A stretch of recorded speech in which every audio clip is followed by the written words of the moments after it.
അഞ്ജു അവൾ അത് ചെയ്തില്ലെങ്കിലോ? What if she doesn't do that? Yes, what if she doesn't do that. അവൾ അത് ചെയ്തില്ലെങ്കിലോ? What if she doesn't do that. ഇവിടെ ഷീ എന്ന് വന്നപ്പോൾ നമ്മൾ എന്ത് യൂസ് ചെയ്തു?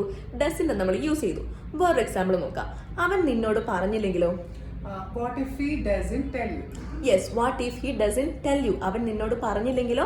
What if he doesn't tell you. ഇവിടെ ഹീ എന്ന് വന്നപ്പോൾ നമ്മൾ എന്ത് യൂസ് ചെയ്തു? ഡസൻ യൂസ് ചെയ്തു. അപ്പൊ ഇങ്ങനെ ഹി, ഷീ അല്ലെങ്കിൽ ഇറ്റ് അല്ലെങ്കിൽ ഒരാളുടെ പേര് ഇതൊക്കെ വരുമ്പം നമ്മൾ എന്ത് യൂസ് ചെയ്യണം?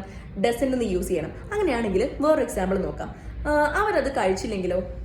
What if they don't eat that? Yes, what if they don't eat that. അപ്പൊ ഇവിടെ ഹിയോ ഷിയോ അല്ല വന്നത്, ആരാ വന്നത്?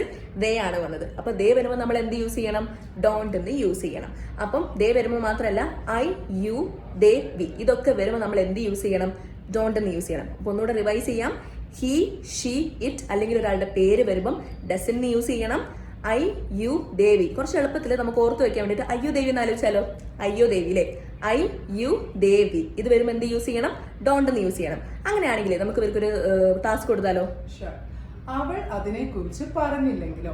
ഇതിന്റെ ആൻസർ താഴെ കമന്റ് ചെയ്യും. യെസ്, അപ്പൊ ഇതിന്റെ ആൻസർ താഴെ കോമെന്റ് ചെയ്യുക. ആൻഡ് ഇതുപോലുള്ള ഒരുപാട് കാര്യങ്ങൾ നമ്മുടെ ഓൺലൈൻ കോഴ്സിൽ ജോയിൻ ചെയ്യുന്നതിലൂടെ നമ്മുടെ പേഴ്സണൽ ട്രെയിനേഴ്സ് നിങ്ങൾക്ക് ഒഴിവുള്ള സമയത്ത് പഠിപ്പിക്കുന്നതായിരിക്കും. അപ്പൊ അതിനുവേണ്ടി എന്താ ചെയ്യേണ്ടത്? താഴെ കാണുന്ന ലിങ്കിൽ ക്ലിക്ക് ചെയ്യുക, ഉടൻ തന്നെ നമ്മുടെ കോഴ്സിൽ ജോയിൻ ചെയ്യുക.